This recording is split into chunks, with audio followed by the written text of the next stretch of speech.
terrifying secret in the wardrobe. A family tragedy in Barcelona. Sunday morning, the sky over Barcelona was unusually blue. The first rays of sunlight spread across Sant Martí Beach like golden ribbons. The Mediterranean waves murmured. Children's laughter mingled with soft music drifting from a beach bar. For tourists, it was the perfect day to enjoy the warm sun. But for Manuel Ortega, owner of an old guest house tucked in a narrow alley by the sea, that morning became a memory that would haunt him for the rest of his life. Manuel's guest house was far from luxurious. The furniture was old, the walls stained with mold, the sheets faded, but with affordable prices and discretion, it became the hideout for many couples seeking privacy. In 30 years of running the place, Manuel had seen it all: giggles behind doors, midnight arguments, guests checking out with hollow faces. But never had he imagined that room 203, the most notorious in the building, would turn into a morgue in the truest sense. That day, the guest had left the key at the desk and departed late. Manuel climbed to the second floor, sighing, expecting wine stains on the sheets, an ashtray full of butts, or wilted rose petals on the table. What he expected, he thought, was just another routine morning cleanup. But the moment he opened the door, a strange odor hit his nose. A pungent, acrid stench crept into his throat. Not cigarette smoke, nor the cheap perfume that usually clung to the curtains. The smell was thick and heavy, like rust mixed with rotting meat in a broken refrigerator. With the instincts of a man who had seen countless scenes, Manuel froze. He knew it at once. The stench of death. Heart pounding, Manuel pulled a handkerchief over his nose, his eyes scanning the room. The bed was unnaturally neat, as if someone had deliberately tried to cover something up. On the table by the window sat an unfinished glass of red wine, a bold lipstick mark glaring from its rim brazen, like a testimony that couldn't be denied. Beside it, a cheap wine bottle lay toppled, its cork on the floor, leaving blotches of red. The stench grew thicker, leading him to the particle-board wardrobe in the corner. Manuel's trembling hand gripped the handle. His reason screamed, "Don't open it." But instinct pushed him to face the truth. With a heavy breath, he yanked the door open. Thud. A body collapsed onto the floor, making him stumble back, his back slamming into the wooden table, nearly toppling him over. Before him lay a middle-aged man. His body was contorted, his face pale, his eyes wide open, his lips dark purple. Deep strangulation marks and blotchy bruises scarred his neck.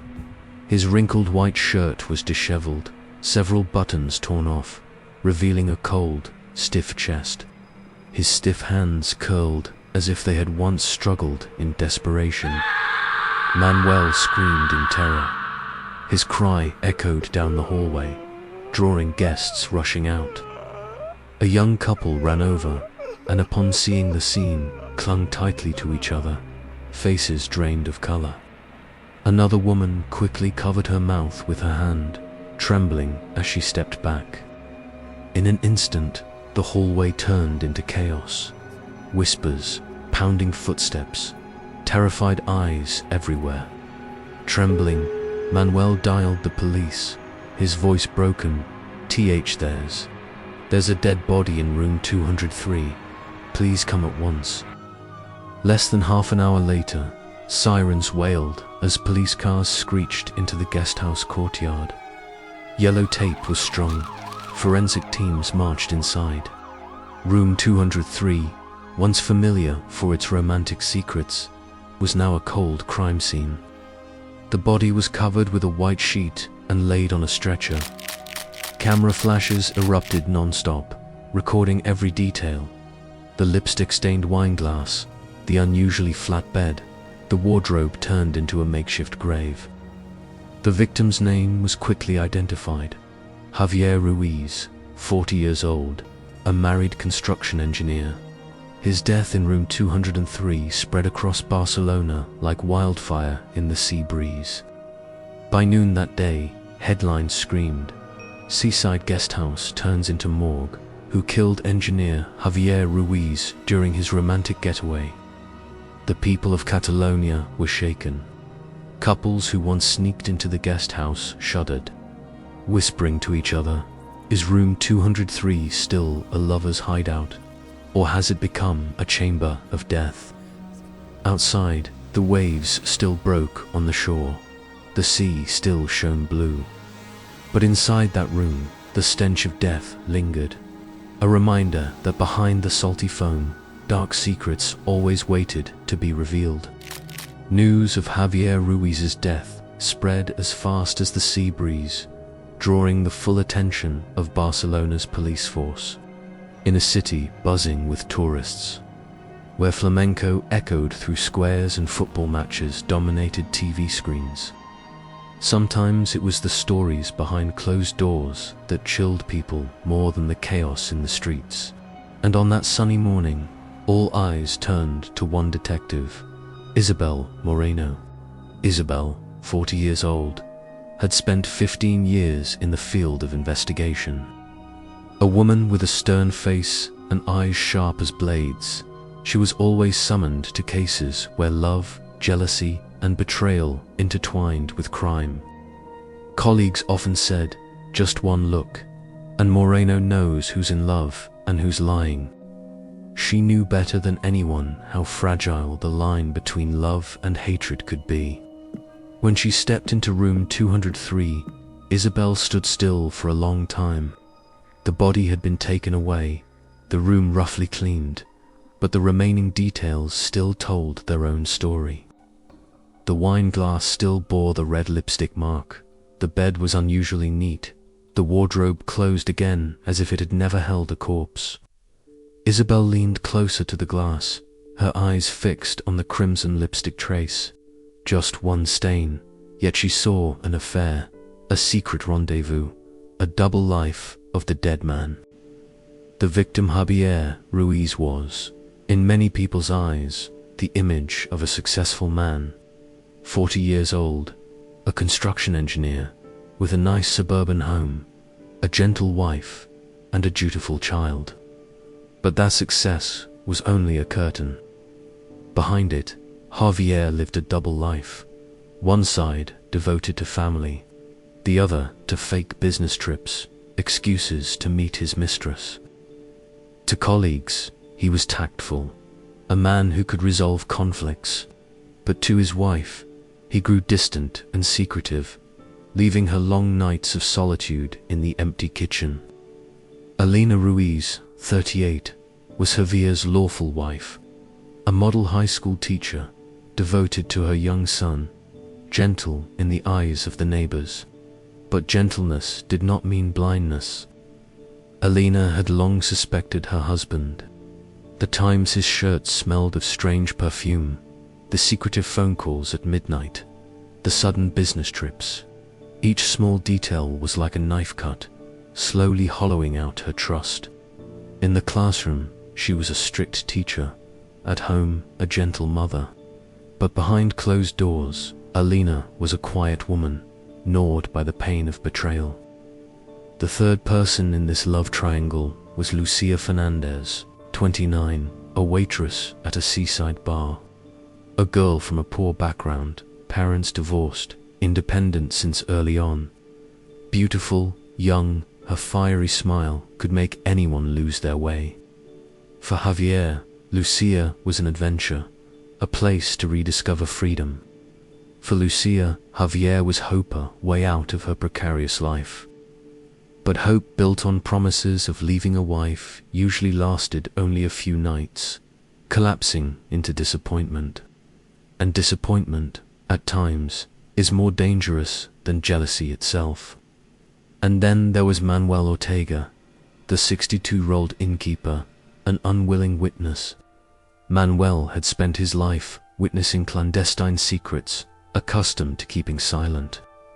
But this time, the secret wasn't in the bedsheets or under cigarette ashes. It fell onto the tiled floor, embodied in Javier Ruiz's wide-open eyes.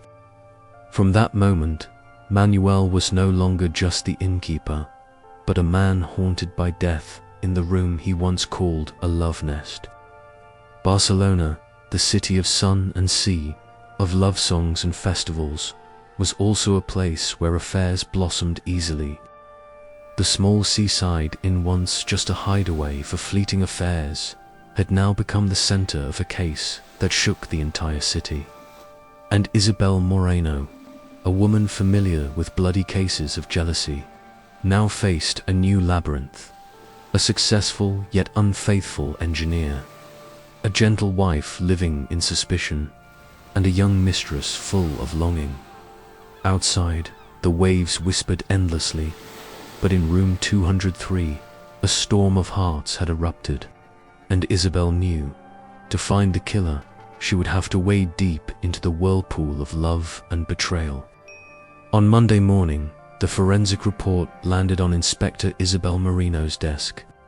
Numbers, charts, and cold images struck straight at the truth. Javier Ruiz had died from strangulation. Bruises formed a ring around his neck, his windpipe broken, signs showing the killer had applied strong force for at least 30 seconds. That span was long enough for the victim to struggle and cry for help, and long enough for the killer to know they were taking a life. Time of death was determined to be about 36 hours before discovery, meaning Javier had died on Friday night. In room 203, the forensic team uncovered many strange details. On the small table by the window, the unfinished glass of red wine still bore a bold lipstick, mark a silent witness of a woman's presence. On the pillow, a few strands of long dark brown hair clung, evoking the presence of a woman who had just left. The bed was neatly made, so unnaturally tidy it raised suspicion. Someone had deliberately covered up, staging the room after it was all over. Javier's phone, once unlocked, became a Pandora's box. In his messages, Isabel read the final arrangement. "I'll wait for you in room 203. Your wife will never know. Sender Lucia Fernandez." Those words cut into the case file like a blade. Javier had arranged to meet his mistress in room 203, and from there, death closed in. For Isabel, the case began to open in 3 directions. First, Lucia Fernandez, the young mistress. She was the last person seen with Javier in the room, the lipstick on the glass matching the type she usually wore. Hallway cameras recorded the two walking side by side into room 203 on Friday night. The motive was obvious.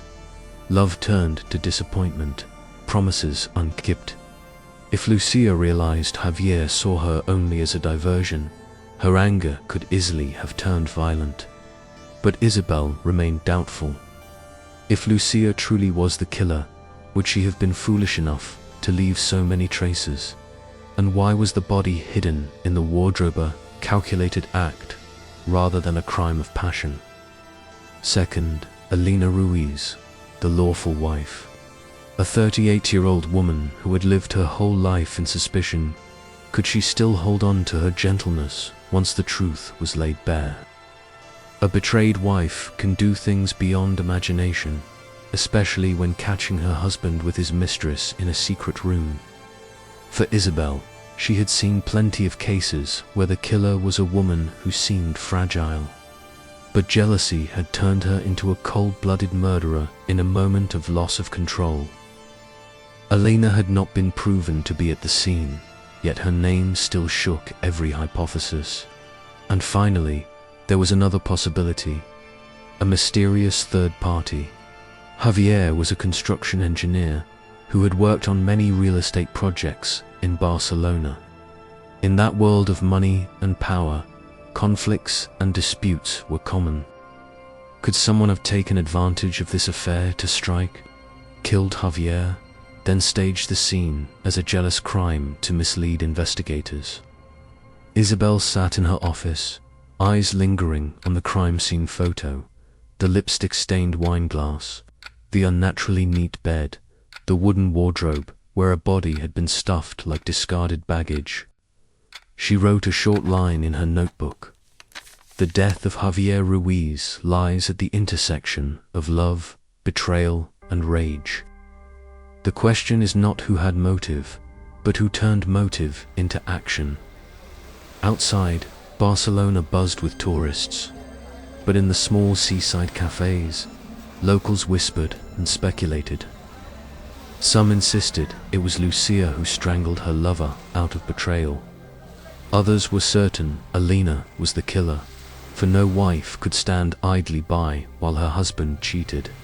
And all shuddered at one truth. Room 203 was no longer a room for rendezvous, but had become a chamber of death. Isabel quietly sipped her black coffee, eyes distant. She knew well that truth never lay on the surface, and to reach it, she would have to cut through layers of lies, where love and hate mingled, as hard to distinguish as the waves outside, sometimes gentle, sometimes fierce, but always leaving behind the white foam of truth. In cases where love mixed with blood, the coldest evidence often came from the one thing that could not lie, the hallway camera. Isabel sat in the dark screening room, facing the pale blue monitor replaying the insecurity footage. The buzzing of the player mixed with the heavy breathing of the whole investigation team. Each second that passed felt like turning an old page, where even the smallest detail could change the entire story. Friday, 8:47 p.m., Javier Ruiz appeared. He wore a light-colored shirt, carrying a small bag, walking slowly like a man heading into a secret rendezvous. Beside him was Lucia Fernandez, short dress, hair tied high, a smile tinged with nervousness but eyes shining brightly. The two glanced around, then disappeared behind the door of room 203. The footage froze there, like an ellipsis. Isabel noted, confirmed. Victim and Lucia entered the room together. The tape rolled on. The hallway was empty, yellow light spilling across the mottled tiles. Time crept by, as if the entire building were holding its breath. At 12:58 a.m., Lucia appeared. She was alone, her face tense, eyes red, her steps hurried. The camera caught the moment she wiped away tears as she left. The door of room 203 closed silently behind her. Isabel tapped her pen against her notebook. Lucia left the scene. Javier stayed behind alive. The room went silent. If that was true, the time of death must have occurred after Lucia left. That meant the killer might not have been the young mistress. And then, a shocking piece appeared. 1:12 a.m., a petite figure emerged in the hallway. Dark coat, long hair covering half her face. The footage was grainy, but when she looked up at the room number, no one doubted Elena Ruiz. The atmosphere in the screening room thickened. Elena, the lawful wife, who had claimed she was home that night, was now clearly present where her husband was killed. Isabel closed her eyes for a few seconds. She had met many betrayed wives, but not all had the courage to follow their husband's footsteps right to the scene of infidelity. And Elena's presence here, at precisely the hour after Lucia left, was like a move that turned the whole game around. In her statement the day before, Elena had said, "I only suspected. That night I was at home with my son." Now, that testimony collapsed like a sandcastle against the tide. The camera had exposed the truth. The footage continued. Elena stood before the door of room 203, her hand resting on the knob. She hesitated, lifted her head to look at the number on the wall, her shoulders trembling slightly. Then the door closed, and the camera captured nothing more. but that was enough. Isabel wondered, what did Alina do after entering? Did she only confront her husband, or had jealousy turned into violence? When the footage ended, the room fell silent. One investigator quietly said, perhaps the killer wasn't the mistress, but the wife. Isabel didn't answer. She just stared at the dark screen where Elena's figure had appeared only minutes earlier. For her, a crime of passion had never followed a simple script. But clearly, the roles had shifted. The prime suspect was no longer young Lucia, but Elena, the seemingly gentlewoman who had shared a home with Javier for years. Outside, the sea still lapped steadily. But in room 203, a storm had risen down. That storm bore the name Javier Ruiz. When a case reached its most intense stage, the truth rarely came like a clean, sharp blade. It arrived slowly, piece by piece, like drops of water seeping into stone until they split the wall apart. With Javier Ruiz's death, those pieces had begun to appear. Forensics confirmed again. Javier died from strangulation, bruises forming a complete ring around his neck, signs of a soft weapon, like a silk scarf or cloth, not bare hands. This matched chillingly with the blue scarf found in Elena's car. On it were hair and sweat, all matching the victim. But Isabel didn't stop at physical evidence. She wanted to understand why, because motive was what revealed the true face of a killer. Financial investigations showed Javier was not the flawless man he appeared to be. Hidden debts surfaced in the reports. Credit cards constantly overdue, small scattered bank loans, and most striking, a large sum missing from the family's joint account. Insider sources revealed Javier had failed in a real estate investment, losing tens of thousands of euros, and who had to bear it? Alina, the wife who only knew teaching and raising her child, now faced losing her entire home. In the case file was also an unfinished email, never sent, found on Javier's personal computer. A short but bitter line, "I cannot forgive this betrayal." The recipient was unclear, but the words were a double-edged blade. Had Javier written to his wife or to his mistress upon discovering the deceit? The Ruiz family's neighbors were called in for testimony. A man living downstairs stated, "The night Javier disappeared, I heard loud noises, furniture crashing, then a woman's voice shouting, 'You betrayed me.' After that, everything fell silent." Those words, once written into the report, hung over Alina like an iron hook. Isabel read each line, then sighed softly. In crimes of passion, violence never erupted from nothing. It built up every suspicion, every argument, every silence swallowed, until one night it exploded, ending with a corpse. Lucia, the young mistress, was also summoned again. She sat in the interrogation room, eyes red, voice trembling. "I left around 1 a.m. He was still alive, still sitting with his wine. I just wanted him to keep his promise." That statement, combined with the footage, made it even clearer. The death didn't occur while Lucia was still there. The pieces formed a dark picture. Javier the adulterer, drowning in debt. Lucia, the young mistress, deceived by promises. And Elena, the lawful wife, the one who entered room 203 after midnight. Between these three, the fragile thread of love had torn apart, leaving only the strangling grip of jealousy and hatred. Isabel closed the file and looked up at the window. The sea outside was still blue, the afternoon sun glinting over the palm trees. But in her mind, only one question echoed. Did Elena Ruiz have enough reason to hold back in the moment she saw the truth? Or was that the very moment she became a murderer? The interrogation room at the Barcelona police station was drenched in cold white light. A cramped space, pale grey walls, an old wooden table with 2 chairs facing each other. Elena Ruiz sat there, her hands clasped tightly, fingernails digging into her skin as if letting go would make her body shatter. In front of her, Isabel Merino laid out the photos, Javier's body in the wardrobe, the bruises around his neck, the blue silk scarf sealed in a plastic bag. Each photo was like a hammer blow against the silence. Isabel leaned forward, her voice steady, neither loud nor soft, like a knife being slowly sharpened.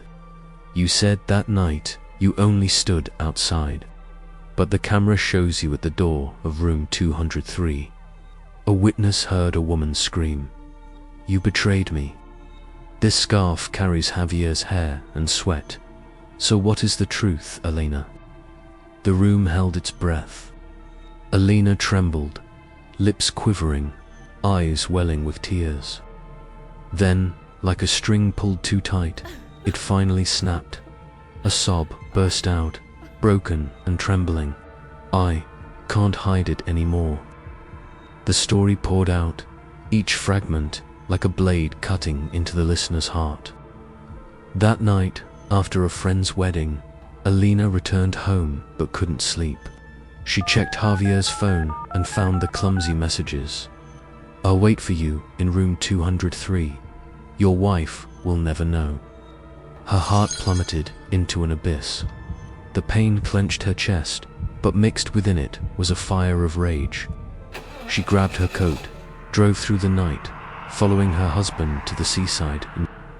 Elena stood in the hallway for nearly 10 minutes. Through the ajar door, she heard laughter, whispers, glasses clinking. And then, a young woman's voice, Lucia. The pain swelled until she could hardly breathe. She wanted to burst in, but her feet were nailed to the floor. She waited silently. When Lucia left near 1 a.m., eyes red, Elena knew the moment of confrontation had come. The door swung open. Javier looked up, surprised and confused. Elena screamed, her voice breaking like waves crashing against the cliff. "You betrayed me. You destroyed this family." But Javier didn't apologize or explain. He frowned, his voice icy. "Stop making a scene, Elena. She's nothing. You're overreacting." That disdain was the last straw. Elena trembled, her hand seizing the silk scarf draped over the chair, a birthday gift from Javier the year before. She wrapped it around her husband's neck, her eyes blurring with rage. Javier struggled, his large hands clawing, leaving scratches on Elena's wrists. But she tightened her grip, her whole body shaking, pouring years of humiliation into that scarf. 30 seconds. Just 30 seconds, and Javier collapsed, eyes wide open, dead in shock. Elena let go, collapsing, her whole body cold. The dripping water from a distant shower sounded like a funeral hymn. In panic, she dragged Javier's body to the wardrobe and stuffed him inside. She thought she'd come back the next morning, thought she needed time to calm down. But the stench of death didn't allow it to stay hidden for long. Just 2 days later, Manuel Ortega opened the wardrobe, and all of Barcelona was shaken. Elena covered her face, her voice breaking. "I didn't mean to. I just wanted him to listen to me once. But I lost control. It ended too fast. I couldn't stop." Isabel stayed silent, no trace of triumph in her eyes. She understood Elena wasn't cold-blooded. She was a woman who had lived in silence too long, until the truth broke open and anger devoured reason. The tragedy here was not just Javier Ruiz's death. The tragedy was a secret honeymoon night turning into a night of death. The tragedy was a silk scarf, symbol of love becoming the weapon of murder. And the tragedy was this: the lawful wife, once sharing a bed and a table, became the killer. The trial of Javier Ruiz took place on a sweltering morning in Barcelona. Outside the courthouse, crowds pressed together, journalists raised cameras, citizens whispered.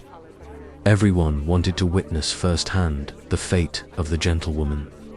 Once a model teacher, now the center of a bloody crime of passion.